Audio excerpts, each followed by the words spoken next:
예수는 감람산으로 가시니라. 아침에 다시 성전으로 들어오시니 백성이 다 나오는지라. 앉으사 그들을 가르치시더니 서기관들과 바리새인들이 음행 중에 잡힌 여자를 끌고 와서 가운데 세우고 예수께 말하되, 선생이여, 이 여자가 간음하다가 현장에서 잡혔나이다. 모세는 율법에 이러한 여자를 돌로 치라 명하였거니와 선생은 어떻게 말하겠나이까? 그들이 이렇게 말함은 고발할 조건을 얻고자 하여 예수를 시험함이러라. 예수께서 몸을 굽히사 손가락으로 땅에 쓰시니 그들이 묻기를 맞이 아니하는지라. 이에 일어나 이르시되, 너희 중에 죄 없는 자가 먼저 돌로 치라 하시고 다시 몸을 굽혀 손가락으로 땅에 쓰시니 그들이 이 말씀을 듣고 양심의 가책을 느껴 어른으로 시작하여 젊은이까지 하나씩 하나씩 나가고 오직 예수와 그 가운데 섰는 여자만 남았더라. 예수께서 일어나사 여자 외에 아무도 없는 것을 보시고 이르시되, 여자여, 너를 고발하던 그들이 어디 있느냐? 너를 정죄한 자가 없느냐? 대답하되, 주여, 없나이다. 예수께서 이르시되, 나도 너를 정죄하지 아니하노니 가서 다시는 죄를 범하지 말라 하시니라. 여러분들을 사랑하고 또 축복합니다. 여러분들과 이렇게 예배 때 이렇게라도 만날 수 있는 것이 저에게는 굉장히 큰 힘이 됩니다. 여러분들은 어떻게 느끼실지 몰라도 저는 굉장히 좋습니다. 여러분들 예배에 참석하고 또 설교할 수 있다는 것이. 근데 하나님의 계획은 또 다른 데 있는 듯 합니다. 작년 연말에 제가 굉장히 몸이 안 좋았던 때가 있었습니다. 그래서 젊은이 교회 예배도 한동안 제가 섬기지 못했었던 적이 있었죠. 그때 의사 진단이 굉장히 위험한 상태의 목사님이 계십니다. 그래서 목사님이 조금만 더 무리하게 되면 아주 쓰러지셔서 제대로 설교도 목회도 못 하실 수가 있습니다. 지금 목사님이 조절하셔야 됩니다 하는 굉장히 심각한 경고를 제가 들었어요. 그전에도 뭐 그런 이야기를 무리하면 안 된다는 이야기를 듣기는 했지만 그러나 이번에는 굉장히 의사분이 심각하게 이야기를 하셔서 하나님의 때가 된 모양이다 하는 생각이 들었습니다. 저에게 있어서 가장 힘든 날이 주일이에요. 주일 아침에 5시부터 이제 저녁까지 이렇게 1, 2, 3부는 우리 이제 본교회 설교를 하고, 그리고 이제 젊은이 교회 설교를 또 준비해서 하고, 그리고 이제 그 뒤에 회의도 하고, 특히 이제 오늘 같은 경우에는 조금 전에 우리 본교회 모든 그 부서장들 세미나 설교를 하고 지금 불이 나게 내려왔는데요. 이런 일이 이제 주일마다 겹치다 보니까 주일에는 완전히 제 몸이 과부하 상태에 들어가서 이런 리듬이 한 10년 정도쯤 오고 나니까 목사님 더 이상 이렇게 하시면 안 됩니다. 그래서 결론은 설교를 줄이라는 거예요. 설교를 줄이지 않으면 설교를 아예 못 하실 수도 있다 하는 거죠. 그래서 이제 그런 마음에 결심을 해야 될 때가 됐다는 생각을 하고, 이제 본 교회에서는 한 달에 한 번은 제가 설교를 하지 않는 걸로 정했어요. 그리고 젊은이 교회는 한 달에 한 번 제가 설교를 하는 거로 그렇게 정했습니다. 여러분 허락도 안 받고 그냥 제가 정했어요. 한 달에 한 번은 하기로 그렇게. 여러분이 기대하고 어떻게 받을지는 잘 모르겠지만 하여튼 한 번은 하고 싶었어요. 꼭 한 달에 한 번은 제가 해야 되겠다 이런 마음을 가지고 그렇게 정하고 난 다음에 사실 마음이 쉽지를 않았어요. 설교를 늘 하다가 설교를 안 한다는 일이 어려운 일이었어요. 그래서 이제 2월부터는 1월까지는 제가 이제 매주 이렇게 섬기는 것처럼 섬기지만 2월부터는 이제 한 달에 한 번 제가 설교를 하게 되는데, 여러분들이 그 점에 대한 상황을 좀 이해를 해주시면 좋겠다고 싶고요. 그리고 여러분들이 뭐 목사님 뭐 그냥 계속 해주시고 빨리 돌아가시는 게 목사님도 나으시지 않겠어요. 그렇게 여러분들이 결의가 되면 또 고려를 해보긴 하겠습니다만 그렇게 원하세요? 네. 하여튼 그런 형편이라 그런데 저 마음도 쉽지는 않았어요. 설교를 내려놓는다는 게 목사에게 있어서 설교가 부담이 되면서도 또 사역의 가장 중요한 것이 설교잖아요. 근데 하나님의 마음이 하나님께서 이 일을 통해서 지금까지 해오던 것과 비교가 안 되게 놀라운 일을 하시겠구나, 그런 마음이 저에게 들어와요. 그리고 정말 여러분의 세대에 하나님이 세우시는 놀라운 설교자들을 하나님이 일으키시겠구나. 뭐 우리 박우영 목사님, 권영원 목사님 여러분의 담당 목사님이시기도 한데 저하고는 또 그전 정도의 연령의 차이가 있어서 여러분에게는 훨씬 더 가까운 목사님들이시죠. 하나님이 그렇게 설교자를 세우시는구나 하는 것에 대한 도전도 주셨고요. 이번에 지난 주간에 홍성중앙교회 부흥회를 인도하러 갔었는데 그때 하나님이 저에게 또 비슷한 가르침을 주셨어요. 이제 부흥회를 인도하러 가면서 하나님께 기도했습니다. 하나님, 제가 이번 부흥회를 잘 인도하게 해주옵소서. 그때 하나님께서 저에게 너무 잘하려고 하지 마라, 이런 말씀을 주세요. 하나님은 제가 생각하는 것과 많이 다르신 분 같아요. 제 생각에는 더 열심히 설교해서 그 교회에 이 부흥이 일어나도록 너가 충성해라, 너 어째 그렇게 열심히 적으냐, 뭐 이렇게 말씀하실 줄 알았는데 하나님은 너무 잘하려고 하지 말라시는 거예요. 처음에는 좀 혼란스러웠어요. 이게 진짜 주님의 뜻을 잘 분별을 한 건지. 근데 하나님께서 저에게 너는 너무 잘하려고, 부흥회를 너무 잘하려고 하지 말고 너는 즐거워해라, 부흥회 인도하는 것을 즐거워해라 하시는 거예요. 그러고 생각해 보니까 제가 마음의 부담만 컸어요. 여러분, 우리 교회도 지난 주간에 젊은이 부흥회 주간으로 강사님들을 모시고 우리가 집회를 했는데 강사님이 오셔서 말씀을 잘 전해주시고 우리가 은혜 받으면 좋잖아요. 우리가 그런 기대를 가지고 있잖아요. 입장이 바꾸어 보니까 제가 또 그 교회 가서 그렇게 잘 해드려야 그 교회에 힘이 되고 또 목사님에게도 도움도 되고 교인들에게도 은혜가 되잖아요. 근데 하나님은 그런 게 아니신 것 같아요. 제가 오히려 막 잘하려고 하면 내가 아무것도 못하겠다 하시는 거예요. 그러면서 제 마음에 너는 나의 일을 하는 게 왜 그렇게 부담만 되느냐, 제 마음속에 부흥에 인도하는 것이 부담으로 느껴지는 것에 대해서 하나님께서 기뻐하지 않으시더라고요. 이 부흥회는 내가 역사하는 거야. 내가 사람을 모으고 내가 전할 말을 너에게 심어주어서 전하는 것이고, 그러면 그 뒤에 열매도 내가 맺는 거야. 내가 하는 거야. 너는 그 일에 쓰임을 받는 것뿐이야. 그런데 너는 내 일을 하면서 왜 인상이 그 모양이냐, 힘든 것처럼. 주님이 기뻐하지 않으시는 것 같더라고요. 저도 교회를 이렇게 섬길 때 어느 분에게 어떤 일을 좀 맡아주세요 이랬는데 막 오만상을 찡그리면서 억지로 하듯이 하면 아이 그만두세요 이렇게 하게 되더라고요. 막 힘들어하면서 막 하는 게 기쁨이 아니더라고요. 무슨 일을 맡겼는데 너무 기뻐하면서 즐거워하면서 하면, 그러면 시키기는 했어도 오히려 내가 너무 감사하고 또 그분을 통해서 열매가 많이 맺어지더라고요.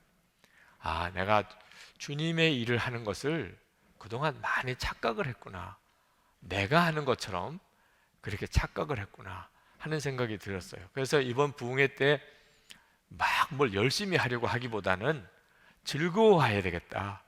그래서 홍성중앙교회 부흥회를 섬기게 된 것도 기쁘고 또 그렇게 멀리 가기는 했지만 또 그렇게 하나님 앞에 쓰임 받는 것도 기쁘고 주님이 역사하시는 현장에 있는 것도 기쁘고 뭐 그렇게 모든 게 다 그냥 기뻐요. 그래서 설교하러 가기 전에 주님 또 오늘 무슨 역사를 이루시겠습니까? 저는 또 오늘 주님이 역사하시는 그 자리에 제가 있게 해주시니 감사합니다.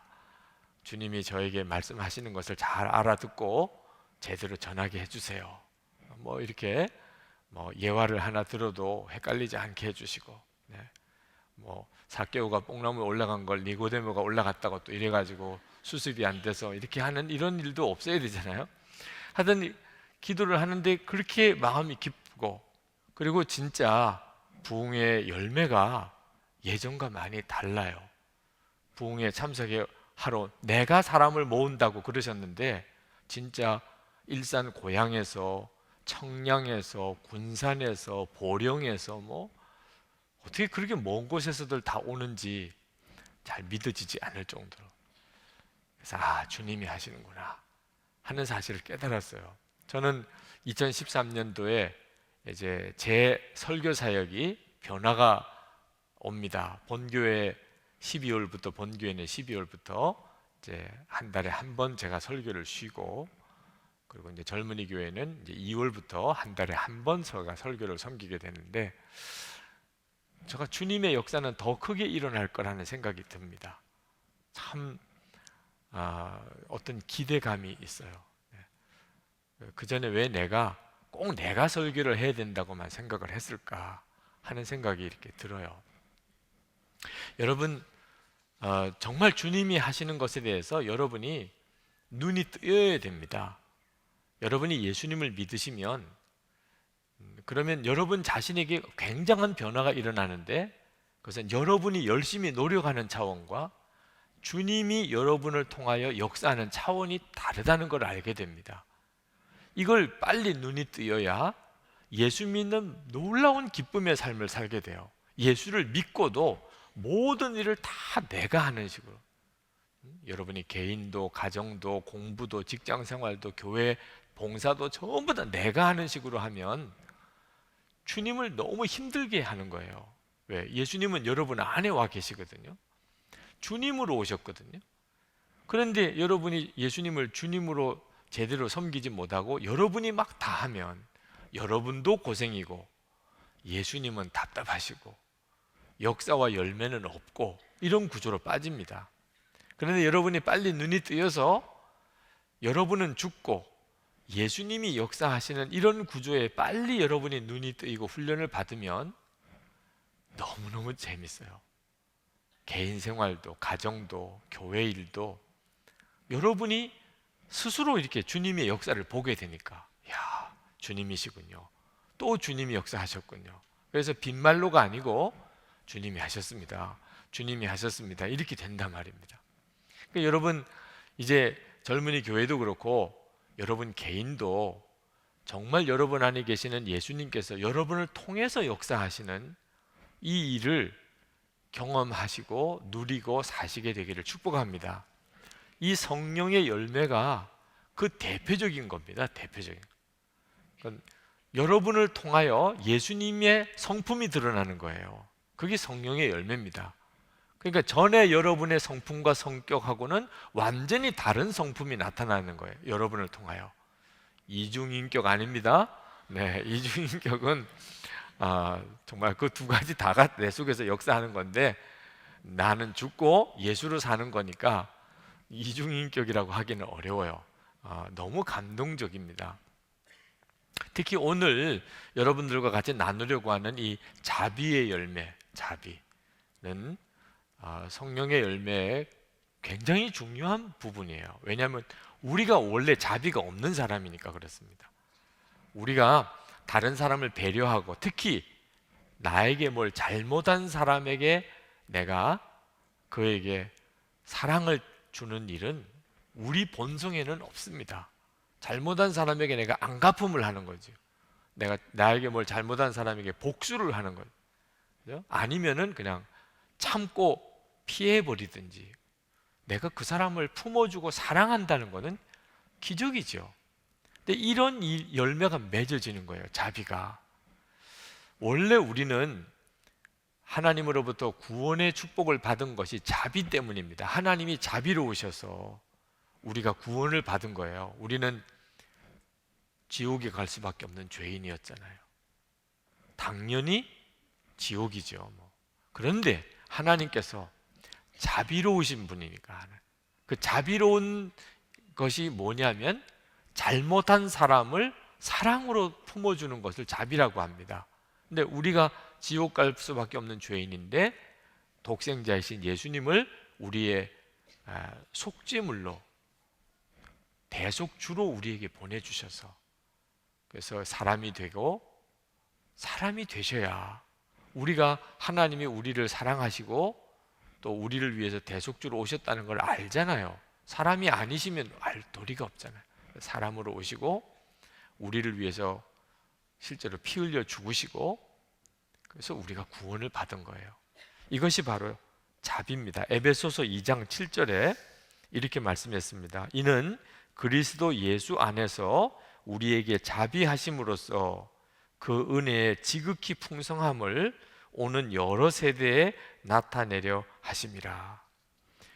하나님의 자비하심이 예수님 안에 나타났어요. 그래서 우리가 구원을 받은 거거든요. 그러니까 우리가 이렇게 구원을 받았기 때문에 사실 당연히 우리도 다른 사람에게 자비로워야 됩니다. 그렇지만 안타깝게도 하나님으로부터 자비를 크게 받았지만 그랬다고 저절로 사람이 자비로운 사람이 되는 것은 아니에요. 사람은 그렇게 쉽게 변하는 게 아닙니다. 여러분이 누구로부터 사랑을 많이 받았다고 다른 사람을 이렇게 쉽게 사랑하게 되는 게 아니듯이 말이에요.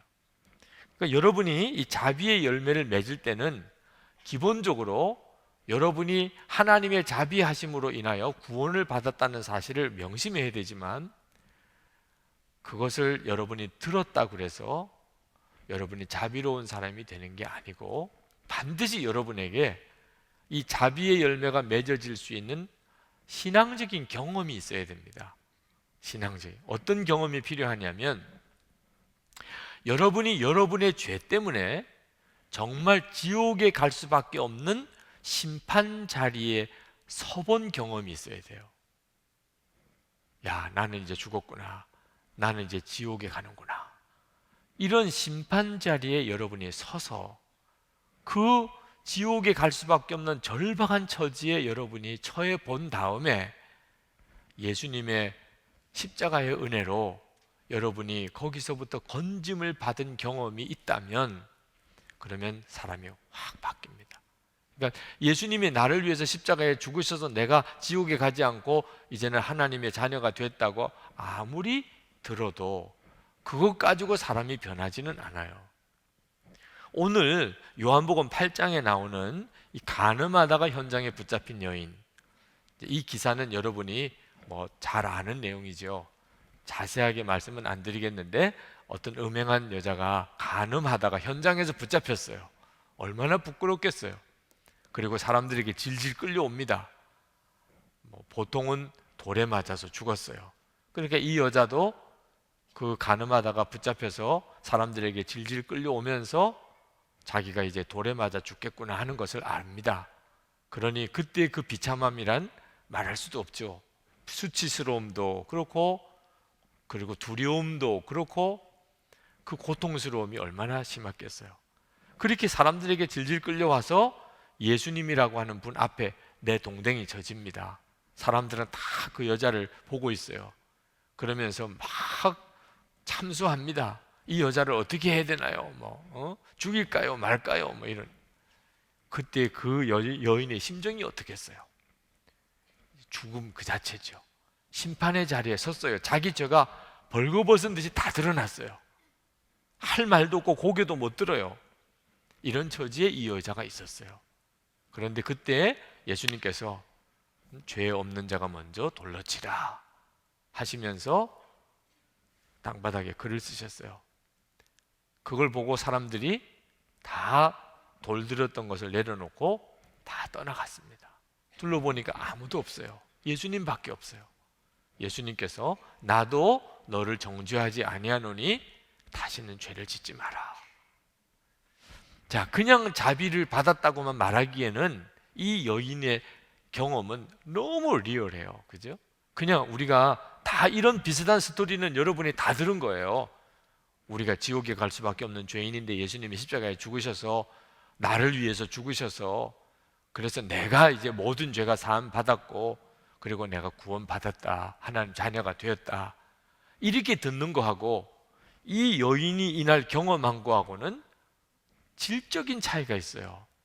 이제 완전히 나는 죽는 줄 알았어요. 돌에 맞아서 그것도 내 가늠한 현장까지 다 드러나서. 그런데 살았어요. 예수님 때문에 살았어요. 자, 이 여인이 그 다음에 어떻게 살았을까? 이 여인에게 이제 한번 우리가 상상을 해봅시다.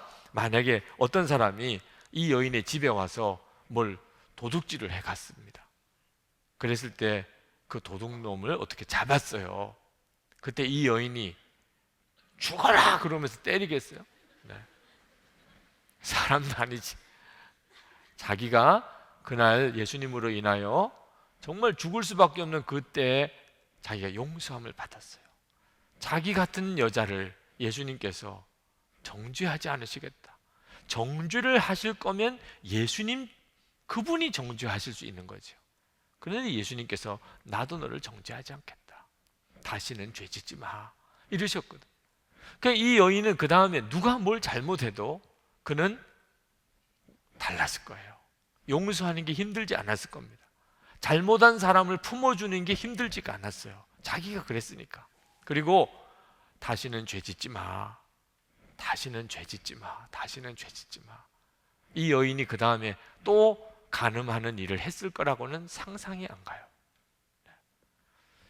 그러니까 여러분, 사람이 어떻게 바뀌죠?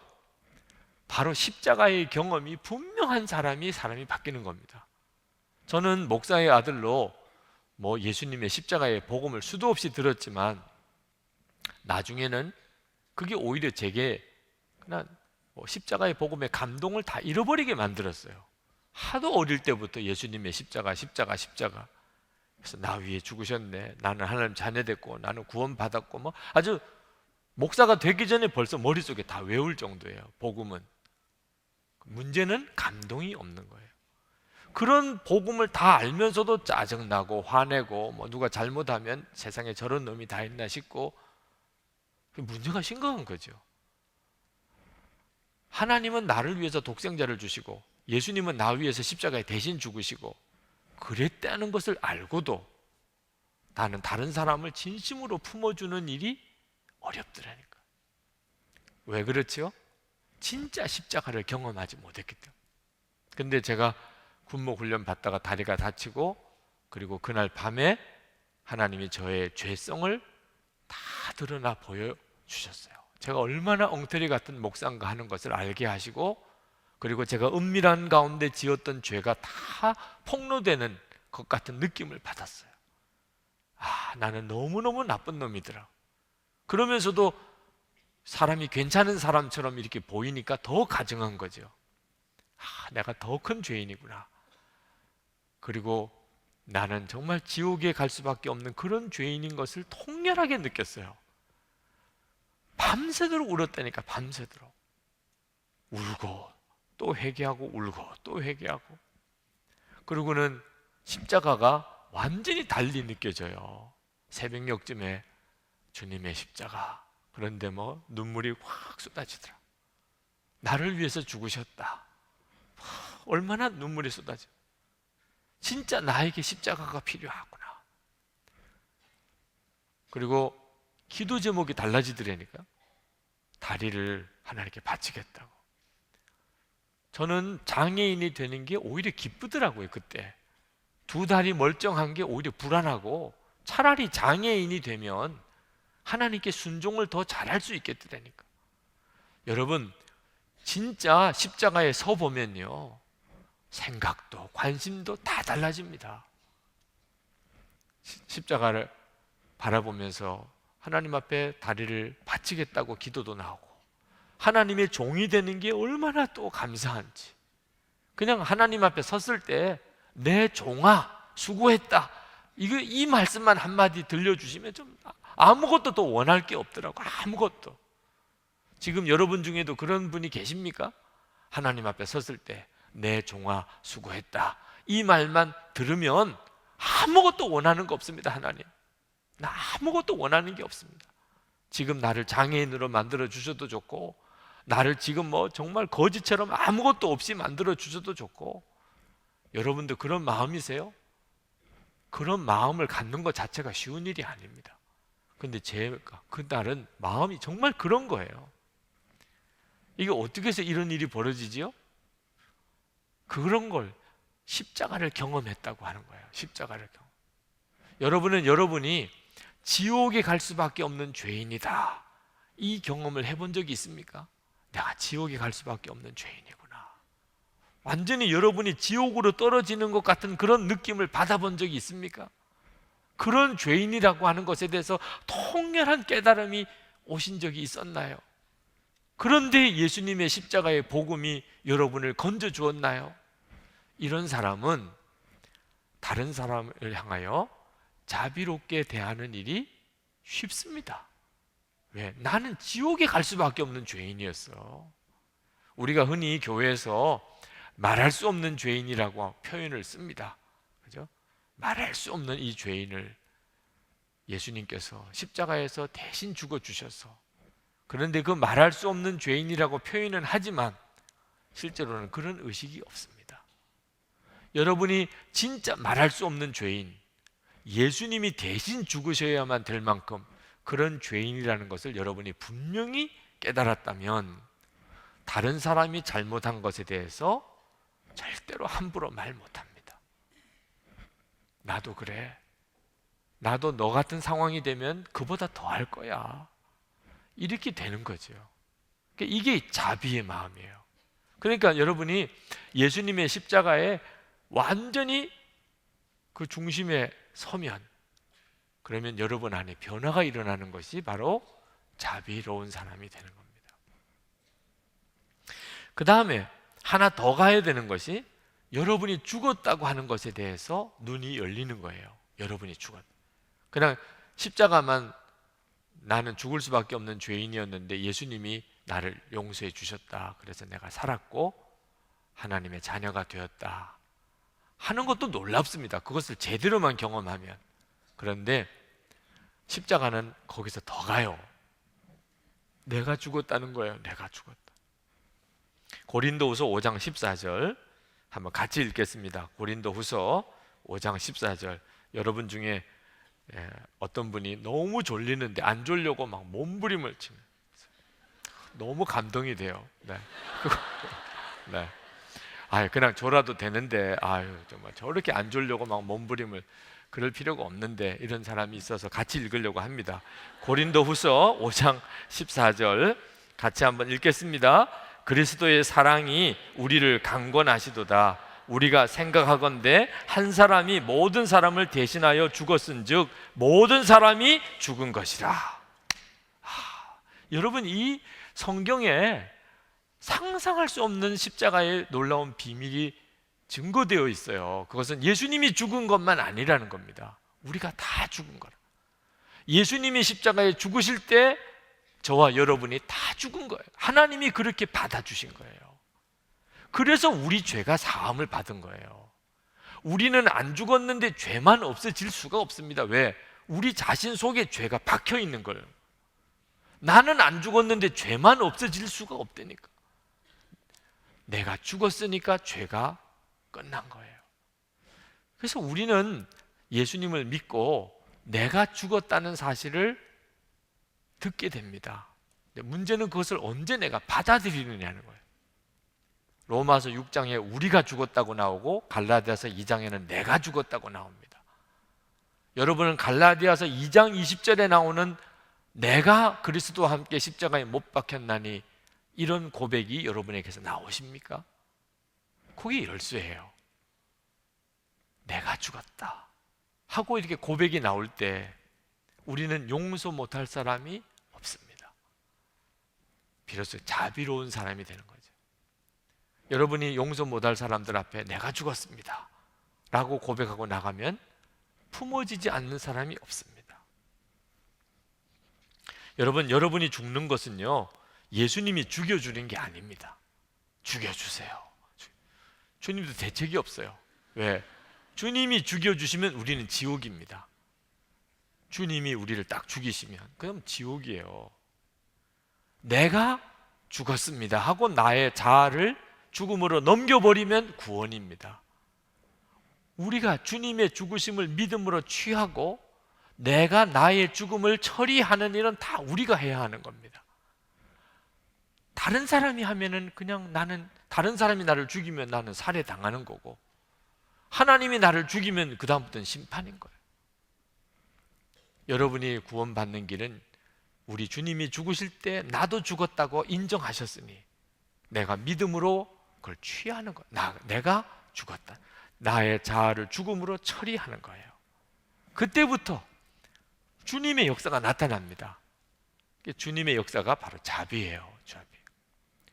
그 방지일 목사님 지난 주간에 오셨는데 103세에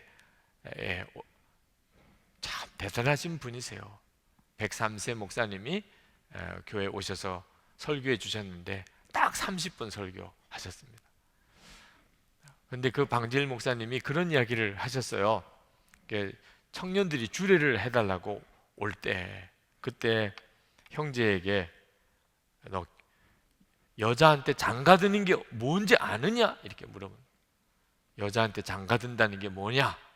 그것은 너는 없어지는 거야. 그게 장가드는 거야. 그래야 비로소 한 몸이 되는 거야. 응? 너는 아내 보고 없어지라고 할 거냐?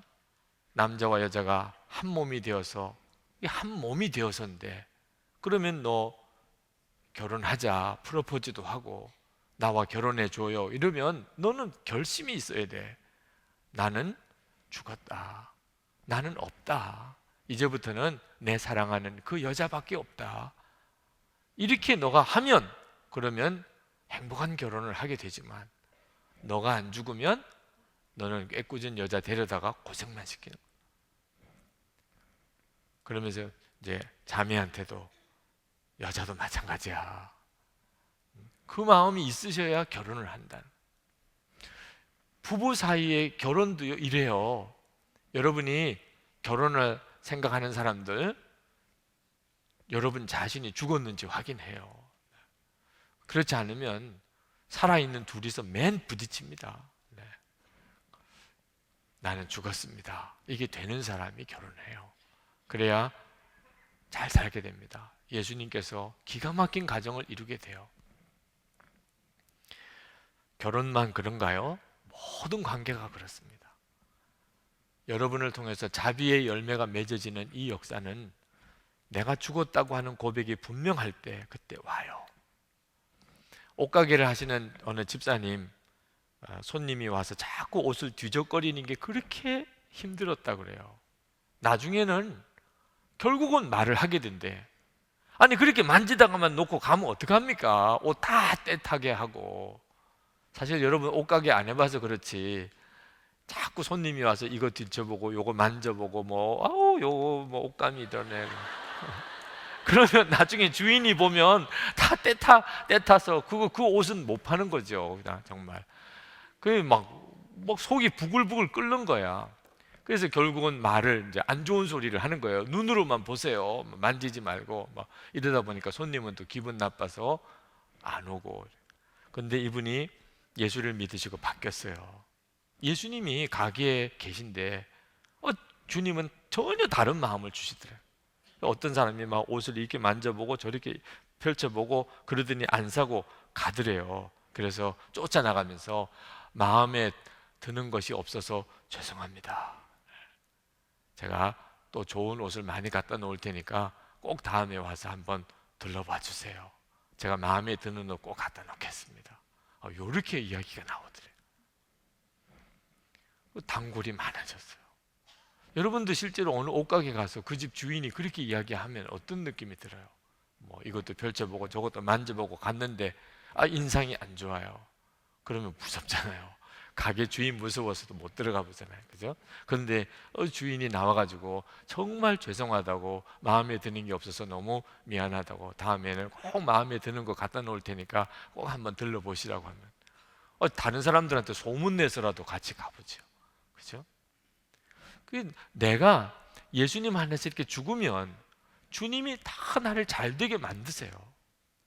가족들 사이에도, 내가 장사를 해도, 직장 생활을 해도, 교회 생활은 말할 것도 없죠. 사람은 변하게 돼 있어요. 반드시. 하나님이 우리에게 자비롭게 우리에게 하시는 이유가 있습니다. 하나님이 우리를 변화시키시려는 방법이에요. 미국의 유명한 가정사역자인 제임스 dobson이 쓴 책에 이런 이야기가 나옵니다. 그 미국 가필드 고등학교에 존이라고 하는 이름을 가진 아이가 둘이 있었어요. 하나는 모범생이고 하나는 말썽꾸러기예요.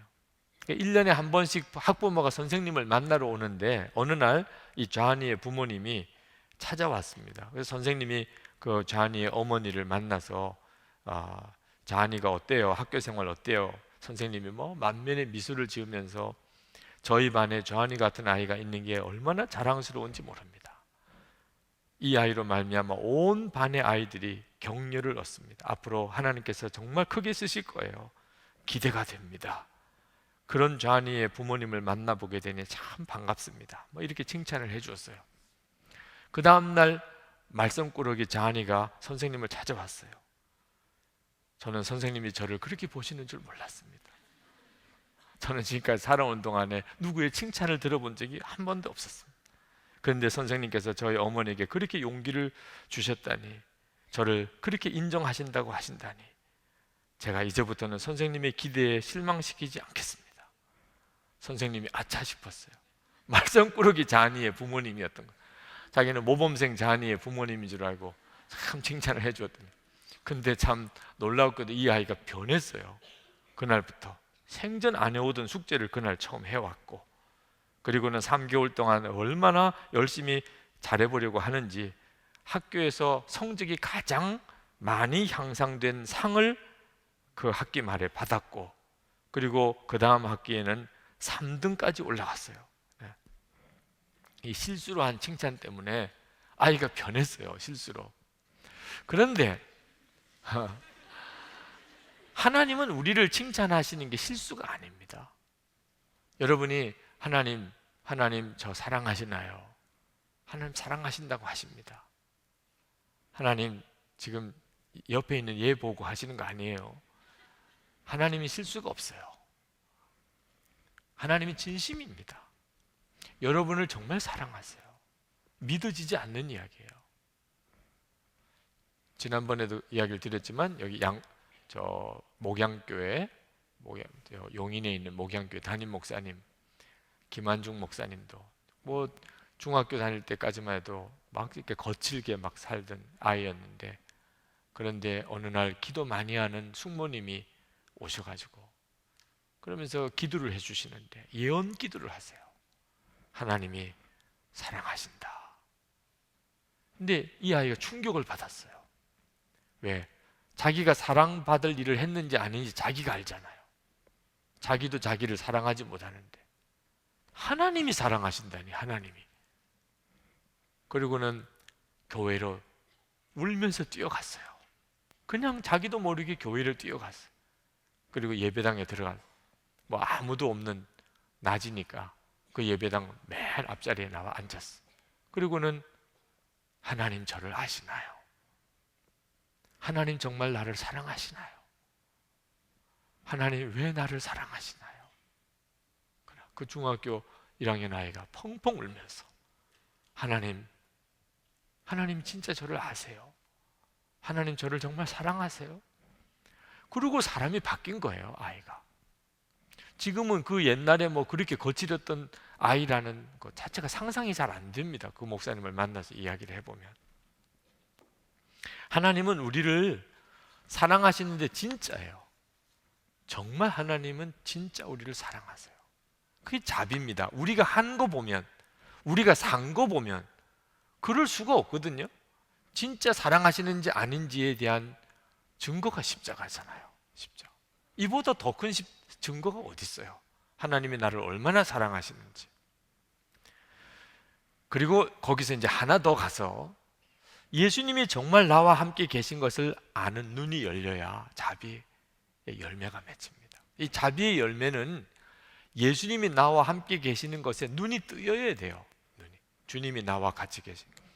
요셉이 자기를 죽이려고 했던 형들을 용서해 줍니다. 창세기에 보면. 자, 어떻게 그럴 수 있을까 싶어. 그리고 그 형들을 다 먹여 살려요.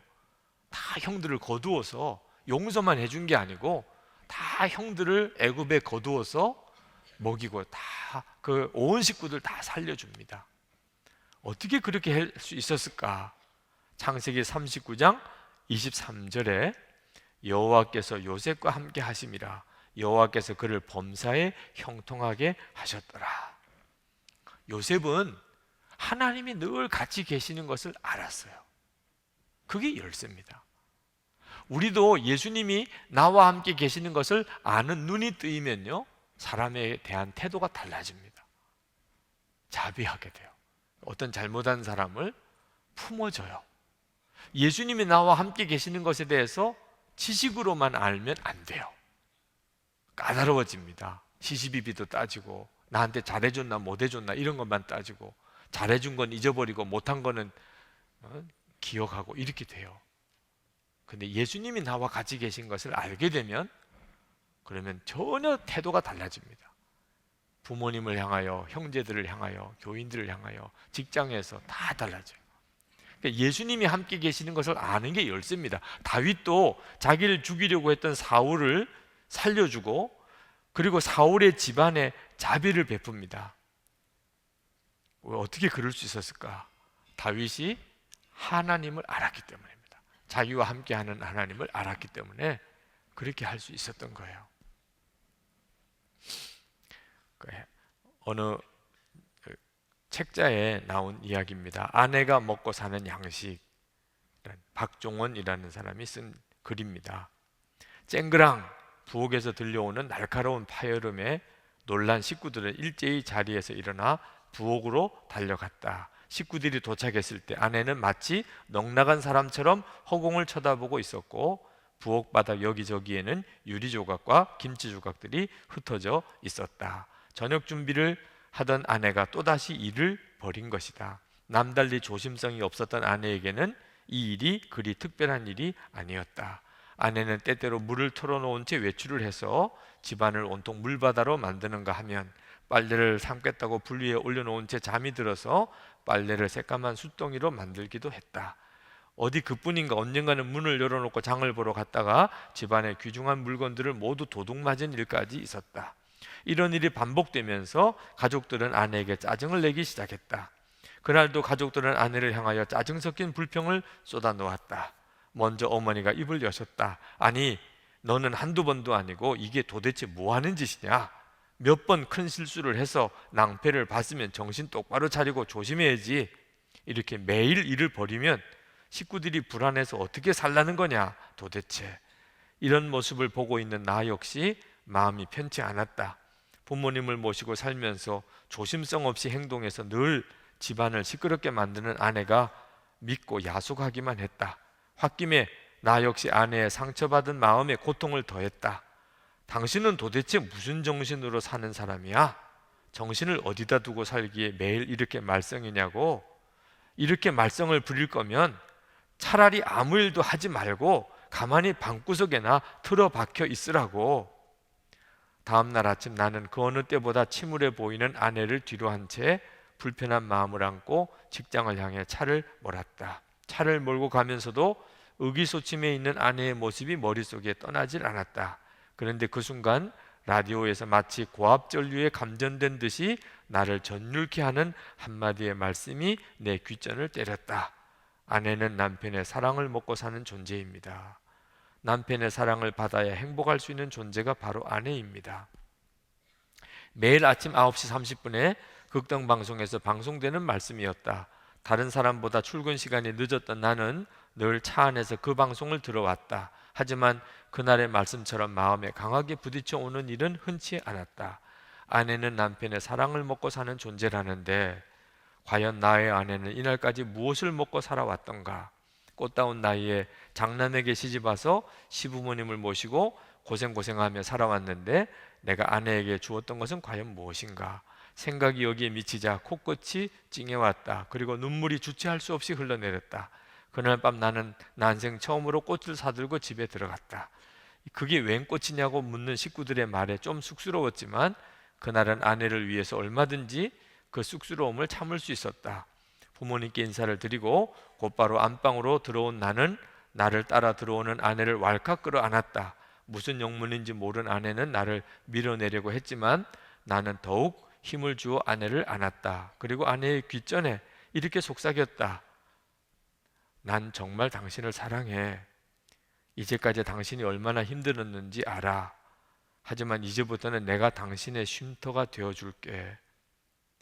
이 말을 하고 있는 동안 나의 셔츠는 아내의 눈물에 촉촉이 적셔지고 있었다. 여러분, 이 자비한 마음이 되는 일은요, 주님의 가장 놀라운 기적 중에 하나예요. 우리 안에서 여러분이 주님과 대화가 돼야 됩니다. 주님과 여러분의 마음이 교제가 돼야 돼요. 그러면 십자가를 통과하고 여러분의 죽음을 고백했고, 그리고 주님이 여러분에게 마음을 부어주세요. 보는 눈을 열어주세요. 그래서 잘못한 사람을 품어지는 기적이 일어납니다. 이건 황홀한 거죠. 그렇게 되기를 축복합니다. 기도합시다. 우리 이 시간에 하나님, 제가 정말 자비의 놀라운 삶, 우리 주님의 그 기가 막히고 놀라운 은혜를 나도 다른 사람에게 흘려보내는 그런 놀라운 삶을 살게 되기를 원합니다.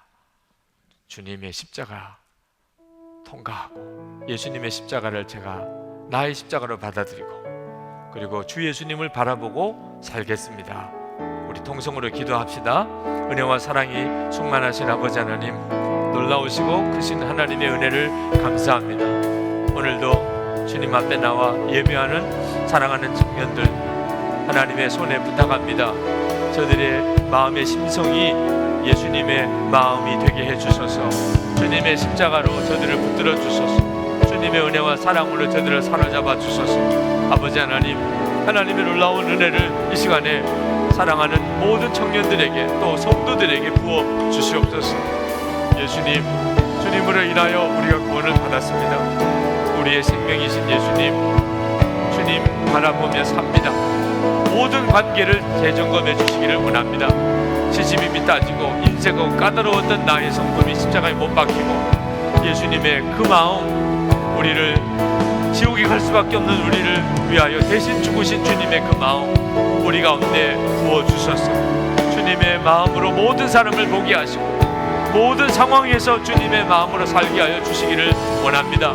아버지 하나님, 우리의 심령에 주님의 은혜가 부어지고 하나님의 기쁨이 우리 가운데 충만하게 하시고, 우리도 하나님의 그 은혜의 통로가 되어 살게 하여 주시옵소서. 하나님의 기적이, 사랑하는 품어주는 기적이 우리 주변에 놀랍게 일어나게 하여 주시옵소서. 주님 믿습니다. 감사합니다. 주님 찬양합니다. 놀라우신 주의 은혜를 찬양합니다. 주님 감사합니다. 아버지 하나님, 주의 사랑하는 청년들과 모든 성도들에게 이 시간에 부어주시기로 약속하신 은혜를 충만하게 부으소서. 저들의 머리에 주님의 친히 안수하시고 주의 영으로 저들의 마음에 깊이 임하여 주소서. 예수님, 우리를 구원하실 때 허락하셨던 그 말할 수 없는 자비로 우리를 사로잡으셔서 우리가 십자가를 통과하고 예수님으로 사는 자가 되고 주 예수님을 바라보면서 자비의 주님의 마음을 우리 가운데 충만하게 주시기 원합니다. 우리 주변에는 상처받은 이들이 너무 많습니다. 심령이 황폐하게 된 이들도 많습니다. 서로 끊임없이 비판하고 비평하고 잘잘못을 따지고 서로를 무서워하고 있습니다. 주여, 우리가 예수님의 사랑으로 절절 끓고 주님의 자비하심으로 열매를 맺어 우리가 우리 주변에 있는 사람들을 다 살려내기를 원합니다. 부모님과 우리의 형제들과 가족들과 친척들과 친구들과 우리의 직장 동료들, 우리 교회에서 만난 모든 지체들, 주님 자비의 열매를 맺게 해주소서. 하나님의 은혜와 사랑이 확산되어 가게 하소서. 우리 주변에 정말 사는 기쁨이 넘치는 역사를 허락해 주소서. 저희도 살고 우리 주위에 있는 모든 이도 살리게 하여 주소서. 감사합니다. 예수님 이끄소서. 오늘도 전심으로 예배하고 마음을 다하여 하나님께 헌금했습니다. 하나님, 우리의 헌금에 우리의 감사와 주님을 향한 사랑이 담겨져 있습니다. 하나님 기뻐하는 뜻대로 귀하게 사용되기를 원합니다. 그리고 주님께서 역사하소서. 감사하며 사는 청년들에게 하나님 기뻐하는 뜻대로 헌금 생활하며 감사 생활하며 또 헌신하는 청년들을 붙잡아 주소서. 청년의 때에 재정적으로 하나님 앞에 바로 서게 하시고, 그리고 그 증거를 삶 속에서 보게 해주시고, 하나님 앞에 더 크게 쓰임을 받는 축복의 종들이 되게 해 주시옵소서.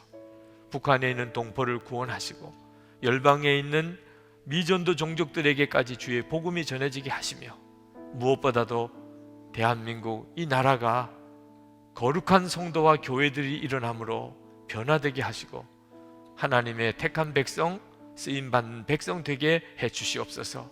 주 예수 그리스도 이름으로 간절히 기도합나이다. 아멘.